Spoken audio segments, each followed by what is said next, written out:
सदस्य ने जो प्रश्न किया वो एप्रीहेंशन पर बेस है कि ऐसा होने पर ऐसा हो सकता है।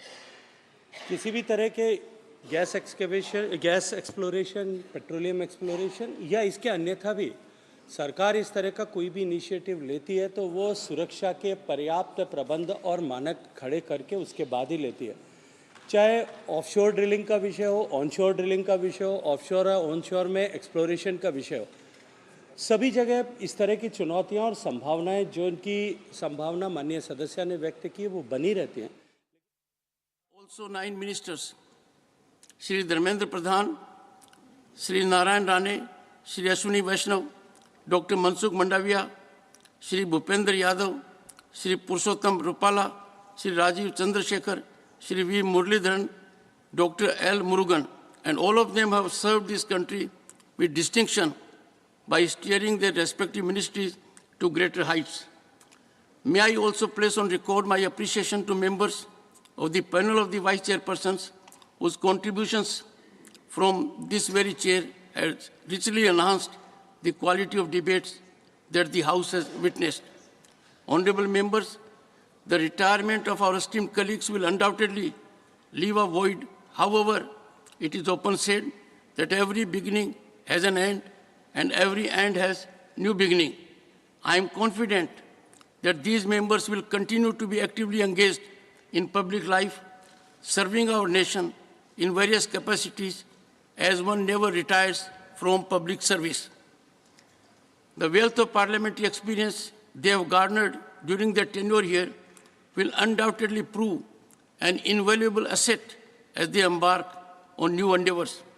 I am sure that their guidance and mentorship will certainly be available to the society at large. As presiding officer, I will surely miss your participation in the deliberations of the House. I extend my heartfelt gratitude to the retiring members for their dedicated service and wish them every success in their future endeavors. May they continue to inspire and lead, making meaningful contributions to the welfare and progress of our nation. Honorable Prime Minister.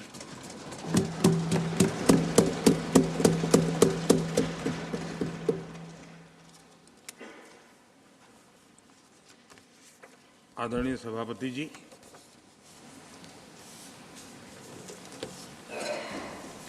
हर 2 वर्ष के बाद इस सदन में इस प्रकार का प्रसंग आता है, लेकिन ये सदन निरंतरता का प्रतीक है। लोकसभा 5 साल के बाद नए रंग रूप के साथ सज जाती है। ये सदन हर 2 वर्ष के बाद एक नई प्राण शक्ति प्राप्त करता है, एक नई ऊर्जा प्राप्त करता है, एक नए उमंग और उत्साह का वातावरण भर देता है। और इसलिए हर 2 साल में जो होने वाली विदाई है, वो विदाई एक प्रकार से विदाई नहीं होती है,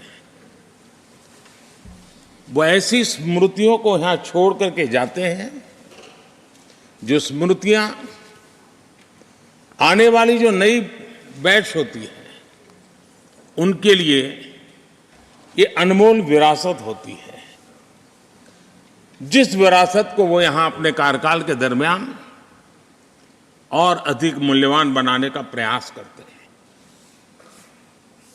जो आदरणीय सांसदगण अपने कुछ लोग जा रहे हैं, हो सकता है कुछ लोग आने के लिए जा रहे हो और कुछ लोग जाने के लिए जा रहे हो। मैं विशेष रूप से माननीय डॉक्टर मनमोहन सिंह जी का स्मरण करना चाहूंगा। 6 बार इस सदन में वो अपने मूल्यवान विचारों से और नेता के रूप में भी और प्रतिपक्ष में भी नेता के रूप में उनका बहुत बड़ा योगदान रहा है। वैचारिक मतभेद, कभी बहस में छींटाकशी, वो तो बहुत अल्पकालीन होता है, लेकिन इतने लंबे अरसे तक जिस प्रकार से उन्होंने इस सदन का मार्गदर्शन किया है, देश का मार्गदर्शन किया है, वो हमेशा हमेशा जब भी हमारे लोकतंत्र की चर्चा होगी तो कुछ माननीय सदस्यों की जो चर्चा होगी उसमें माननीय डॉक्टर मनमोहन सिंह की योगदान की चर्चा जरूर होगी।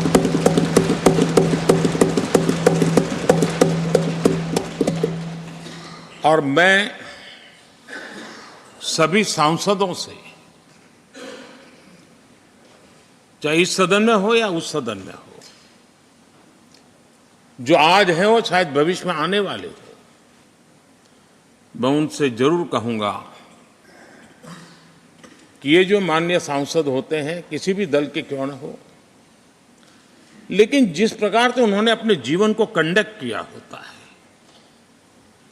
जिस प्रकार की प्रतिभा के दर्शन उन्होंने अपने कार्यकाल में कराए होते हैं, उसका हमने एक गाइडिंग लाइट के रूप में सीखने के लिए प्रयास करना चाहिए। मुझे याद है उस सदन के अंदर लास्ट कुछ दिनों में एक वोटिंग का अवसर था, विषय तो मैं छूट गया मेरा, लेकिन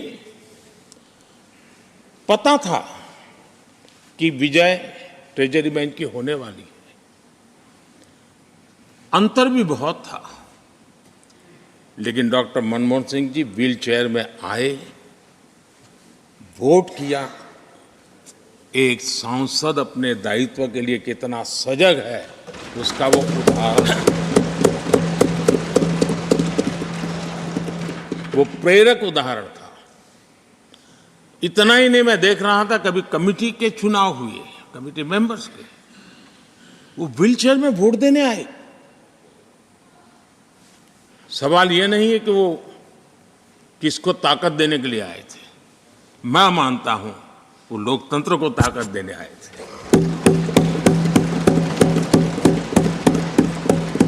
और इसलिए आज विशेष रूप से मैं उनके दीर्घायु के लिए हम सब की तरफ से प्रार्थना करता हूं, वे निरंतर हमारा मार्गदर्शन करते रहें, हमें प्रेरणा देते रहे। आदरणीय सभापति जी, जो हमारे साथी नए दायित्व की ओर आगे बढ़ रहे हैं, इस सीमित विस्तार से एक बड़े विस्तार की तरफ जा रहे हैं, राज्यसभा से निकल करके जनसभा में जा रहे हैं, तो मैं मानता हूं उनका साथ, यहां का अनुभव, इतने बड़े मंच पर जा रहे हैं तब देश के लिए एक बहुत बड़ी पूंजी बनकर के निकलेगा।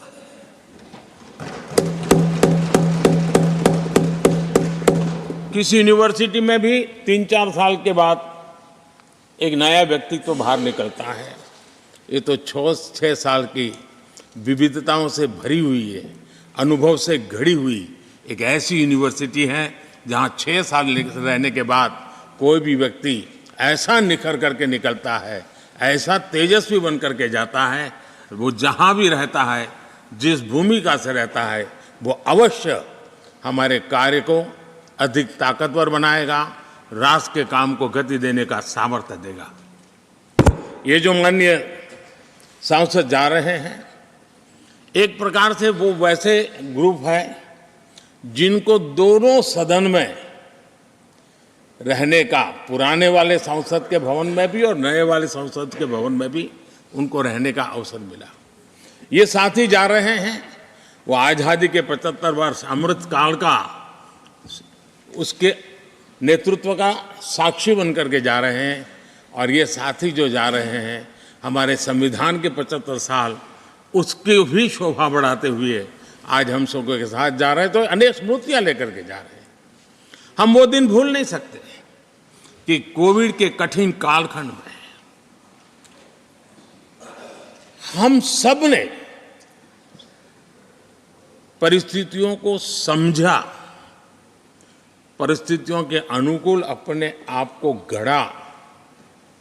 यहां बैठने के लिए कहा तो यहां बैठो, वहां बैठने के लिए कहा तो वहां बैठो, उस कमरे में बैठने के लिए कहो। किसी भी दल के किसी भी सांसद ने ऐसे विषयों को लेकर के देश के काम को रुकने नहीं दिया। और कोरोना के वो कालखंड जीवन और मौत का खेल था। घर से बाहर निकले पता नहीं क्या होगा।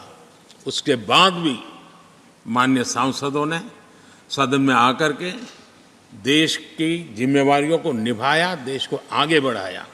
और इसलिए मैं समझता हूं कि उस कालखंड ने हमें बहुत कुछ सिखाया है। संकटों के बीच भी भारत की संसद में बैठे हुए व्यक्ति कितने बड़े दायित्व को निभाने के लिए कितना बड़ा रिस्क भी लेते हैं और कितनी कठिनाइयों के बीच में काम भी करते हैं, इसका अनुभव भी हमें हुआ। सदन में खट्टे मीठे अनुभव भी रहे। हमारा कुछ दुखद घटनाएं भी रही। कोविड के कारण हमारे कुछ साथी हमें छोड़ के चले गए, आज हमारे बीच नहीं है। वो भी सदन के इसी कालखंड के कुछ प्रतिभाएं थी जो हमारे बीच से चली गई।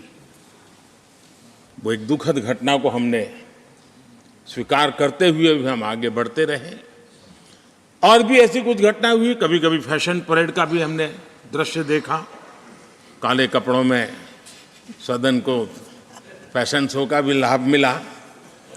तो ऐसी विविधताओं के अनुभव के बीच हमारा कार्यकाल बीता। और मैं तो अब खरगे जी आ गए हैं तो मेरा एक धर्म तो निभाना ही पड़ता है मुझे। कभी कभी कुछ काम इतने अच्छे होते हैं जो बहुत लंबे समय तक उपयोगी होते हैं। हमारे यहाँ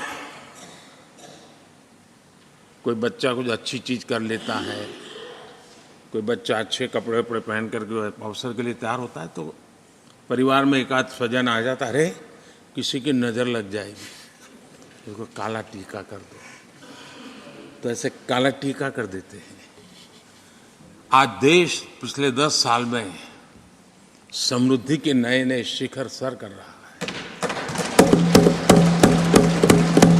एक भव्य दिव्य वातावरण बना है, उसको नजर न लग जाए इसलिए काला टीका करने का एक प्रयास हुआ है। मैं उसके लिए भी खरगे जी का बहुत धन्यवाद करता हूं, ताकि इस हमारी प्रगति की यात्रा को कोई नजर न लग जाए। ये नजर न लग जाए इसलिए आपने आज जो काला टीका किया है। मैं तो सोच रहा था सब काले कपड़ों में आएंगे, लेकिन शायद काला जोदू खिंचते खिंचते खिंचते ब्लैक पेपर तक चला गया है। लेकिन फिर भी मैं उसका भी स्वागत करता हूं, क्योंकि जब भी अच्छी बात होती है काला टीका नजर न लग जाए इसलिए बहुत जरूरी होता है। और उस पवित्र काम को, और आज जिस उम्र के हैं उस व्यक्ति जब एक काम करता है तो जरा अच्छा रहता है। तो मैं इसके लिए भी आपका आभार व्यक्त करता हूं। आदरणीय सभापति जी, ये विषय कोई लंबा बोलने का तो है नहीं, लेकिन हमारे यहाँ शास्त्रों में एक बहुत बढ़िया बात कही गई है। शायद हमारे सब साथी जा रहे हैं तो जो कमी भी हमें महसूस होगी उनकी, क्योंकि उनके विचारों का लाभ जो आ जाएंगे वापस वो तो और तेज तरार होकर के आएंगे। जिसको हमला करना है वो भी मज़ेदार हमले करेंगे, और जिसको रक्षा कवच बनाना है वो भी बढ़िया बनाएंगे। वो अपना काम चलता रहेगा। हमारे यहाँ शास्त्रों में कहा गया है गुणा गुणज्ञेषु गुणा भवन्ति, गुणा गुणज्ञेषु गुणा भवन्ति, ते निर्गुणं प्राप्य भवन्ति दोषाः, ते निर्गुणं प्राप्य भवन्ति दोषाः। आस्वाद्य तोया प्रवहन्ति नद्य, समुद्र मासादय भवन्तय पेया। उसका मतलब है गुण, गुणी लोगों के बीच रहकर गुण होते हैं। जो गुणी लोगों के बीच रहने का मौका मिला तो उनके साथ रहने से हमारे भी गुणों में बढ़ोतरी होती है। निर्गुण को प्राप्त करके वो दोष युक्त हो जाते हैं। अगर गुणियों के बीच में बैठते हैं तो गुण तो बढ़ जाता है, लेकिन गुण ही नहीं है तो दोष बढ़ जाते हैं। और आगे कहा है, नदियों का जल तभी तक पीने योग्य होता है जब वो बहता रहता है। सदन में भी हर 2 साल के बाद नया प्रवाह आता है, और जब तक बहता रहता है, लेकिन नदी कितनी ही मीठी क्यों ना हो, पानी कितना ही स्वादिष्ट क्यों ना हो, लेकिन जैसे ही समुद्र से मिल जाती हैं वो किसी काम की रहती नहीं है। उसमें दोष आ जाते हैं, दोष युक्त हो जाते हैं, और इसलिए समुद्र को प्राप्त करने के बाद पीने योग्य नहीं रहता। मैं समझता हूँ ये संदेश हर एक के जीवन में प्रेरक रहेगा। इसी भावना के साथ जो साथी समाज जीवन के एक बहुत बड़े फलक पर जा रहे हैं, इस जीवंत यूनिवर्सिटी से अनुभव प्राप्त करके जा रहे हैं, उनका मार्गदर्शन, उनका कर्तृत्व राष्ट्र के काम आएगा, नई पीढ़ी को प्रेरणा देता रहेगा। मैं सभी साथियों को हृदय से अनेक अनेक शुभकामनाएं देता हूं। बहुत बहुत धन्यवाद।